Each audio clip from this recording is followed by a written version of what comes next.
ಎಲ್ಲರಿಗೂ ವಂದನೆ. ನನಗೆ ನಾನು ಬೆಂಗಳೂರಿಂದ ಬಂದಿದ್ದು, ಇವರು ಹೇಳ್ತಾ ಇದ್ರು ಇದನ್ನು ಇವತ್ತು ಇದು ಒಂದು ಕಾರ್ಯಕ್ರಮ ನೋಡ್ಬೇಕು ಅನ್ನಿಸ್ತು. ನನಗನ್ಸಿದ್ದು ಬೇರೆ ಒಂದು ವಿಷಯ ಇಲ್ಲಿ ಗೊತ್ತಿಲ್ಲ ಎಷ್ಟು ಸಮಂಜಸ ಅಂತ. ನಮ್ಮ ಟಿ ವಿನಲ್ಲಿರ್ಬೋದು, ನ್ಯೂಸ್ ಪೇಪರ್ಲಿರ್ಬೋದು, ನಾವು ನೋಡಿದಾಗ ಒಂದು ರಾಜಕೀಯದ ಪ್ರಸ್ತುತಿಯಲ್ಲಿ ನೀವು ನೋಡಿದ್ರೆ ಜಾತಿ, ಧರ್ಮ, ಏನೇನೋ ವಿಷಯಗಳ ಬಗ್ಗೆ ಸುಮ್ಮನೆ ಕಿತ್ತಾಡ್ತಾರೆ, ತೋರಿಸ್ತಾರೆ.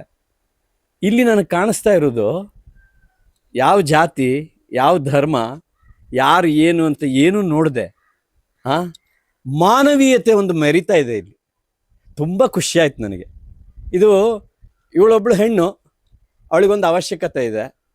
ಒಂದು ನೋಡಿದ್ರು ವಿದ್ಯಾಪೋಷಕದವರು ಅವಳಿಗೆ ಸ್ಕಾಲರ್ಶಿಪ್ ಕೊಡ್ತಾ ಇದ್ದಾರೆ. ಅವಳ ಮನೆ ಚೆನ್ನಾಗಿಲ್ಲ ಪರಿಸ್ಥಿತಿ, ಇದೊಂದು ಮನೆ ಕಟ್ಟಬೇಕು ಅಂತ ಕಟ್ಟಿದ್ರು. ಕಟ್ಟಲಿಕ್ಕೆ ಯಾರೋ ದಾನಿಗಳು ಬಂದರು, ಕಟ್ಟಕ್ಕೆ ಇವರೆಲ್ಲ ಸೇರಿದ್ರು. ಆಶೀರ್ವಚನ ಮಾಡ್ಲಿಕ್ಕೆ ಸ್ವಾಮಿಗಳು ಬಂದರು. ಇದಕ್ಕಿಂತ ಇನ್ನೇನು ತೋರಿಸ್ಬೇಕು ನೀವು ಮಾನವೀಯತೆ ಅಂತ ನನಗೆ ಆ್ಯಕ್ಚುಲಿ ಅನ್ನಿಸ್ತು. ಒಂಥರ ಭಾರಿ ಭಾವೋದ್ವೇಗ ಆಯ್ತು ನನಗೆ. ಹಾಗಾದರೆ ಪ್ರಪಂಚದಲ್ಲಿ ಏನು ತೋರಿಸ್ತಾ ಇದ್ದಾರೆ ಅದೆಲ್ಲ ಸುಳ್ಳಲ್ವಾ? ಇಲ್ಲಿ ಈಗ ಇಷ್ಟು ಜನ ಇಲ್ಲಿ ಎಲ್ಲ ಕೂತಿದ್ದೀರಿ ನೀವು. ಇಲ್ಲಿ ಎಂಥ ಜಾತಿ ಏನು, ಧರ್ಮ ಏನು, ಕುಲ ಏನು, ಎಂಥದ್ದು ಇಲ್ಲ ಇಲ್ಲಿ. ಮಾನವೀಯತೆ ಒಂದೇ ಮರಿತಾ ಇರೋದು ಇಲ್ಲಿ, ಹೌದಾ ಅಲ್ಲ? ಹಾಗೆ ಆಮೇಲೆ ಈ ಹೆಸರು ನೋಡಿ ನಂಗೆ ತುಂಬ ಖುಷಿ ಆಯಿತು.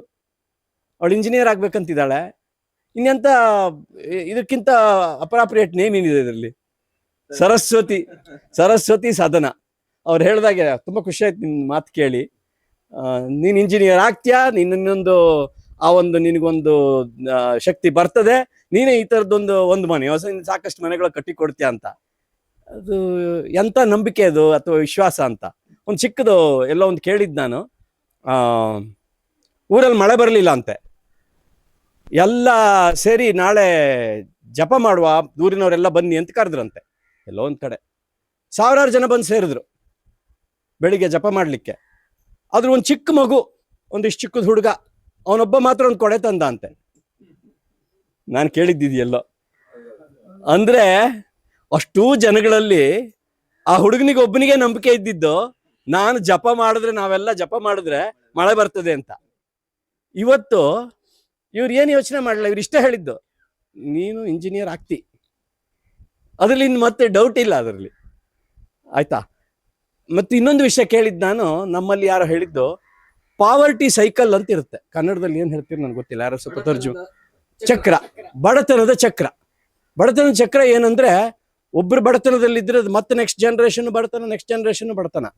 ಆದರೆ ಈ ವಿದ್ಯಾಭ್ಯಾಸ ಅನ್ನೋದು ಅದು ಆ ಬಡತನ ಚಕ್ರವನ್ನು ಕಟ್ ಮಾಡ್ತದೆ. ಅದು ಇವಳು ಇವತ್ತು ಇಂಜಿನಿಯರ್ ಆಗಿ ಇನ್ನು ಮುಂದೆ ಏನಾಗ್ಬೋದು? ಇವಳು ಅಮೆರಿಕಕ್ಕೆ ಹೋಗ್ಬೋದು, ಇನ್ನೆಲ್ಲೋ ಮಾಡ್ಬೋದು. ಅವಳು ನೆಕ್ಸ್ಟ್ ಜನರೇಷನ್ ಏನಿರ್ಬೋದು? ಇದು ವಿದ್ಯಾಭ್ಯಾಸದ ಶಕ್ತಿ. ವಿದ್ಯಾಭ್ಯಾಸ ಯಾರಿಗೆ ಹೋಗ್ಬೇಕಂತ ಮುಂಚೆಲೋ ಏನೋ ಹೇಳಿದ್ರೇನೋ, ಆದರೆ ವಿದ್ಯಾಭ್ಯಾಸ ಪ್ರತಿಭಾವಂತರಿಗೆ ಹೋಗ್ಬೇಕು. ಅದನ್ನು ಈ ಸಂಸ್ಥೆ ಎಷ್ಟು ಚೆನ್ನಾಗಿ ಮಾಡ್ತಾ ಇದೆ. ಅದರಲ್ಲಿ ನಾನು ಇವತ್ತು ಭಾಗಿಯಾಗಿರೋದು ನನಗೆ ನಮ್ಮ ಪುಣ್ಯ ಅನಿಸ್ತದೆ. ನಾನು ಮತ್ತು ನಮ್ಮ ಪುಣ್ಯ ಇದರಲ್ಲಿ ಸೇರ್ಕೊಂಡಿರೋದು ತುಂಬ ಖುಷಿಯಾಗಿದೆ. ತುಳಸಿ, ದೇವರು ಒಳ್ಳೇದು ಮಾಡಲಿ. ನೀನು ಇಂಜಿನಿಯರ್ ಆಗು, ಮಾಸ್ಟರ್ಸ್ ಮಾಡು, PhD ಮಾಡು, ದೇಶಕ್ಕೆ ಏನೇ ಆದರೂ ಕೊನೆಗೆ ದೇಶದ ಒಂದು ಉತ್ತಮ ಪ್ರಜೆ ಆಗು, ಆಯಿತಾ? ಆಮೇಲೆ ವ್ಯಾಲ್ಯೂಸ್ ಇರಲಿ, ಅಜ್ಜಿನ ಚೆನ್ನಾಗಿ ನೋಡ್ಕೊ, ದೇಶದ ಪ್ರಪಂಚದ ಒಳ್ಳೆಯ ಪ್ರಜೆ ಆಗಿ ನೀನು ಅಂತ ಹೇಳಿ ನಾನು 2 ಮಾತುಗಳನ್ನು ಮುಗಿಸ್ತೀನಿ.